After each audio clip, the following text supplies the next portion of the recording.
नमस्कार, मैं हूं प्रवीण गौतम। दोस्तों, वीडियो में इस बात का विश्लेषण करेंगे कि पीएम मोदी ने बिहार की तमाम चुनावी रैलियों में हथियारों वाले गाने पर फिल्मी डायलॉगबाजी की। पूरे अभिनय पर उतर आए तो पवन सिंह का कौन सा गाना बिहार की चुनावी मार्केट में आ गया है और पीएम मोदी की डायलॉगबाजी का भयंकर मजाक बन गया है।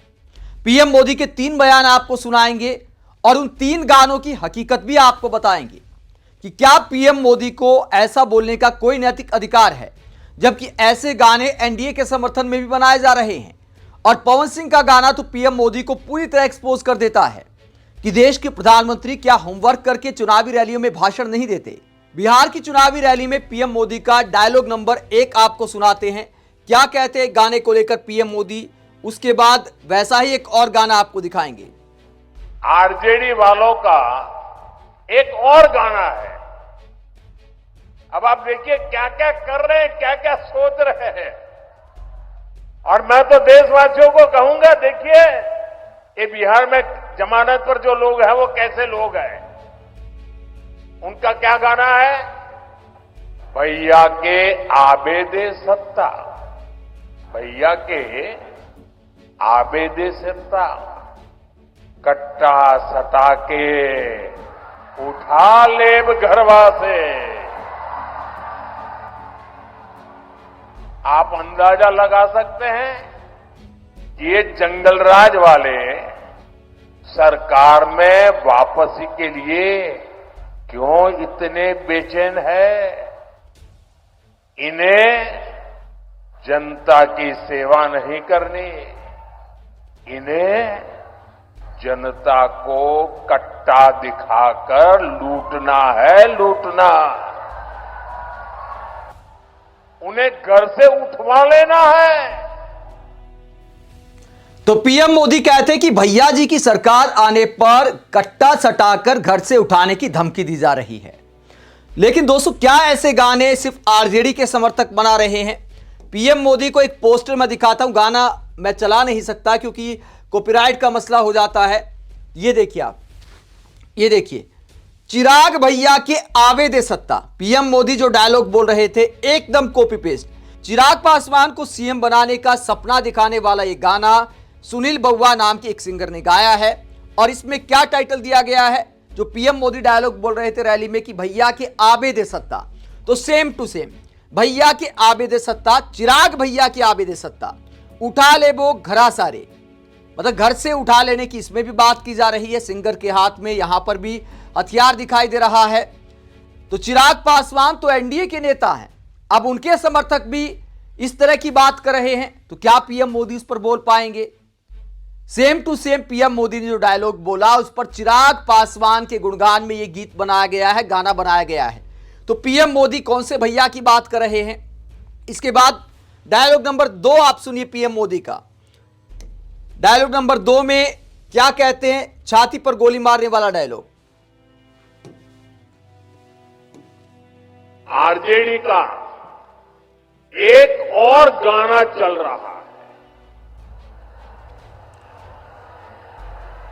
बताऊं बताऊं कैसा गाना चल रहा है? उनका एक और गाना चल रहा है, मारब सिक्सर के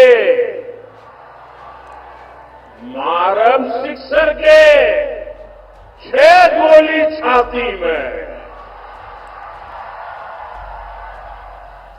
यही इनका तौर तरीका है, यही इनका प्लान है। इनसे कोई भी सवाल पूछेगा तो यही जवाब मिलेगा, मारब सिक्सर के 6 गोली छाती में, मारब सिक्सर के 6 गोली छाती में। साथियों, यही जंगल राज की आहट है। तो पीएम मोदी पूरे एक्टर बन जाते हैं, डायलॉगबाजी करते हैं कि मारब सिक्सर के 6 गोली छाती में, पूरा अभिनय में अंदर तक डूब जाते हैं। लेकिन गाना किसका है? थोड़ा होमवर्क करके आना चाहिए था। अब विपक्षी नेता पीएम मोदी को जवाब दे रहे हैं। इस गाने पर भी पीएम मोदी की राजनीति एक्सपोज हो गई है। प्रियंका भारती ये वीडियो शेयर करते कि गाना किसका है। यहां पर बीजेपी के स्टार प्रचारक Pawan Singh, Bhojpuri star Pawan Singh, power star Pawan Singh ये गाना गा रहे हैं कि मारब सिक्सर के 6 गोली छाती में। तो पवन सिंह का ये गाना है और पीएम मोदी कहते हैं कि आरजेडी वालों का ये गाना है। हो सकता है इसका कॉपी करके किसी सस्ते कलाकार ने ये बना दिया हो।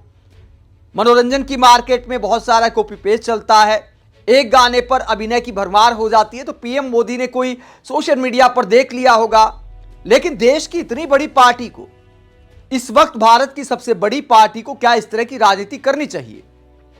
जहां तक हथियारों पर गाने बनाने की बात है, पंजाब में कल्चर है, हरियाणा में कल्चर है, राजस्थान में कल्चर है, देश के तमाम राज्यों में हथियारों को लेकर गाने बनाने का एक कल्चर है। हालांकि ये गलत है, लेकिन देश के प्रधानमंत्री इसको कुछ अलग ही रंग दे रहे हैं, मानो आरजेडी के ऑफिशियल सॉन्ग बता रहे हैं। बीजेपी के स्टार प्रचारक पवन सिंह का यह गाना दिखाते हुए प्रियंका भारती क्या कहती है? आरजेडी की प्रवक्ता पीएम मोदी को जवाब देती हैं और कहती है, भाजपा के स्टार प्रचारक पवन सिंह महामानव के फेवरेट गाने सिक्सर के 6 गोली छाती में ठोकी ना सिर्फ गाते हुए बल्कि उनका फेवरेट कट्टा भी लहराते हुए। बाकी आगे की लाइन मोदी जी को ज्यादा पसंद आई होंगी, कान से खून निकले तो उसके लिए पहले से माफी।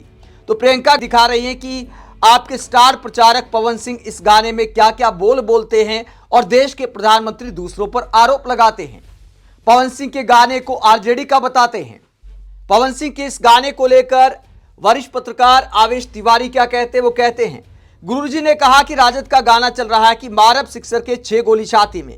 बीजेपी वालों का गाना भी गुरुजी को सुनना चाहिए।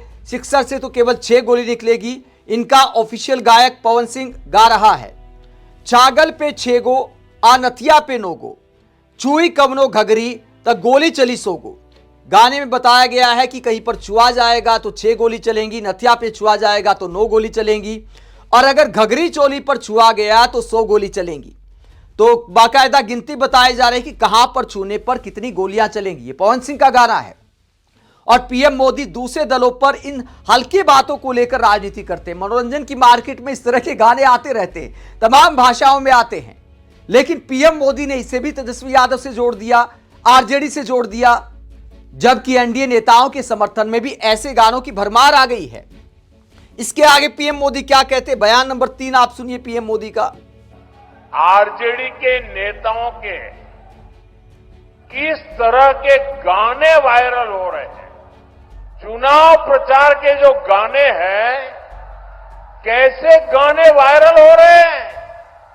आरजेडी वालों का एक गाना है, आपने भी सुना होगा, आपने भी शायद मोबाइल पे देखा होगा। आरजेडी वालों का एक गाना है, आएगी भैया की सरकार। क्या बोलते हैं? आएगी भैया की सरकार, बनेंगे रंगदार।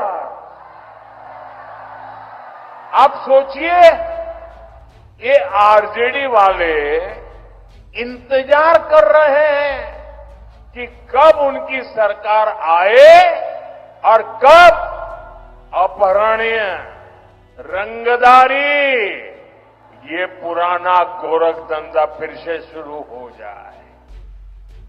आरजेडी वाले आपको रोजगार नहीं देंगे, ये तो आपसे रंगदारी वसूलेंगे, रंगदारी।